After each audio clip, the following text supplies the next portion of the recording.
Pada kesempatan kali ini kita akan membahas tentang fisioterapi pediatri. Apa itu fisioterapi pediatri? Fisioterapi pediatri adalah fisioterapi khusus anak-anak untuk membantu awal deteksi pada masalah tumbuh kembang dan menggunakan media peralatan yang bervariasi untuk membantu mengatasi berbagai gangguan tumbuh kembang yang dialami oleh anak. Fokus utama fisioterapi pediatri adalah: yang pertama, keahlian pada gross motor dan fine motor sesuai milestone. Yang kedua, keseimbangan dan koordinasi gerak. Yang ketiga, penguatan daya tahannya dan kognitif sensori integrasinya. Penanganan dari fisioterapi pediatri meliputi pemberian sensori guna meningkatkan respon anak dan sensibilitas pada taktil. Pemberian massage guna merelaksasikan otot serta meningkatkan tonus otot. Memberikan penguluran stretching pada otot yang mengalami pemendekan atau yang potensial mengalami pemendekan kontraktur. Menghambat refleks primitif yang masih ada atau menstimulasi refleks primitif yang belum muncul. Mengkoreksi posture, mengkoreksi pola gerak jalan anak. Contoh kasus pada fisioterapi pediatri yaitu delayed development, global delayed development, cerebral palsy, epilepsi, Down syndrome, autisme, hidrocephalus, microcephalus, spinal muscle atrophy, Guillain-Barré syndrome dan lain-lain. Merupakan buah hati yang selalu diidam-idamkan oleh setiap orang tua, di mana anak merupakan investasi yang sangat berharga yang nantinya akan tumbuh dan berkembang sesuai apa yang dicita-citakan oleh orang tuanya.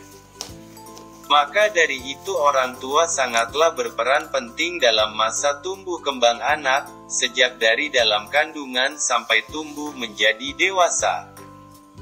Tumbuh kembang anak adalah merupakan masa yang perlu diperhatikan oleh orang tua, di mana masa-masa ini adalah masa di mana seorang anak membentuk karakter baik motorik, bahasa, dan perilaku. Maka dari itu diperlukan perhatian yang cukup baik di semua aspek yang mendukung ataupun yang mempengaruhi proses pertumbuhan dan perkembangan anak. Ada beberapa masalah tumbuh kembang anak diantaranya, delay development, cerebral palsy, Down syndrome, dan autism. Dari beberapa permasalahan tumbuh kembang tersebut diperlukan penanganan khusus, di mana peran fisioterapi sangatlah penting dalam membantu mengembangkan, memelihara, dan memulihkan gerak serta fungsi terhadap anak yang mengalami gangguan dalam pertumbuhan dan perkembangannya, sehingga dapat meningkatkan kemampuan fungsionalnya. Untuk pencegahan terjadinya keterlambatan dalam tumbuh kembang, pendekatan fisioterapi sudah bisa dimulai dari awal sejak anak masih bayi. Pengertian fisioterapi anak adalah salah satu tenaga kesehatan yang menangani adanya keterlambatan, gangguan dan kelainan pada alat dan fungsi gerak pada anak-anak dari lahir sampai dengan remaja.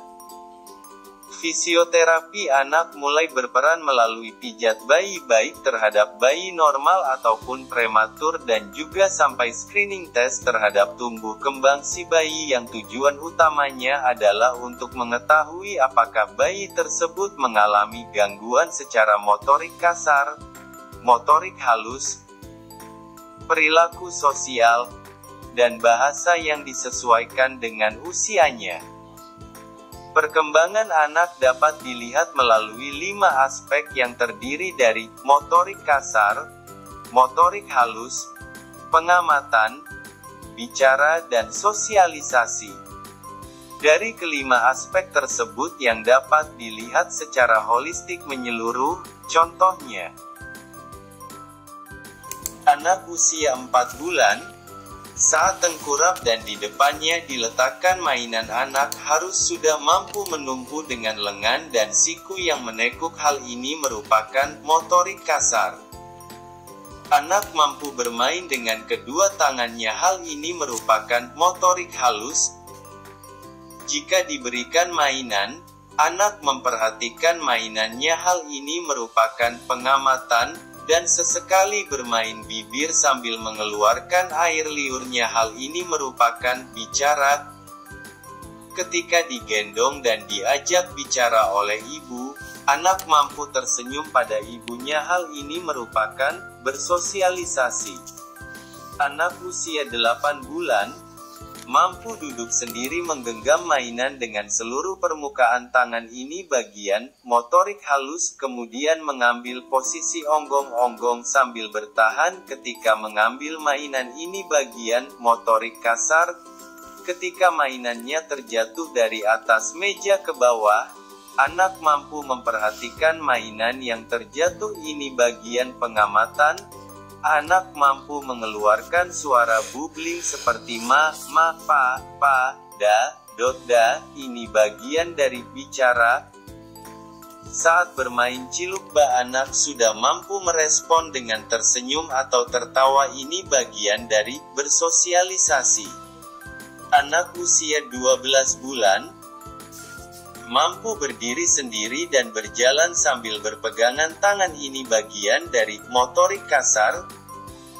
Mampu mengambil benda kecil dengan ujung ibu jari dan jari telunjuk. Ini bagian dari motorik halus. Ketika anak bermain mobilan atau boneka-bonekaan, anak sudah mampu mengucapkan atau lebih tahu artinya. Bagian dari bicara. Ketika ibu meminta mainanannya, anak sudah mampu memberikan mainan pada ibu atau bapak atau orang di sekitarnya. Ini bagian dari bersosialisasi. Anak usia 18 bulan berlari tanpa terjatuh. Ini bagian dari motorik kasar. Menyusun 3 balok mainan. Ini bagian dari motorik halus.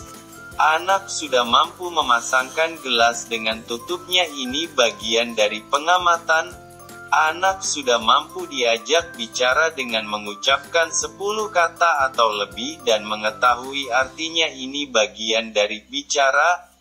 Anak sudah mampu menyebutkan namanya. Ini bagian bersosialisasi.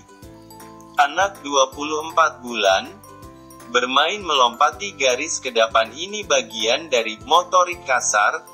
Saat anak mau minum sudah mampu memutar tutup botolnya. Ini bagian dari motorik halus. Anak sudah mampu menyebutkan beberapa anggota tubuhnya. Ini bagian dari pengamatan.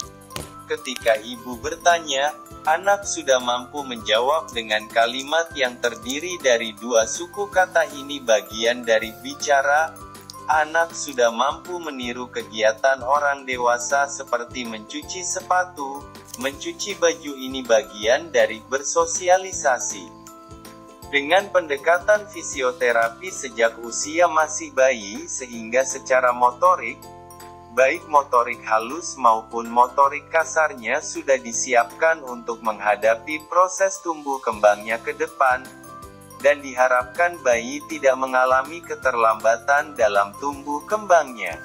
Dan jika anak mengalami keterlambatan, akan sedini mungkin dapat diketahui dan dilakukan penanganan yang tepat sesuai dengan kondisi bayi atau anak tersebut.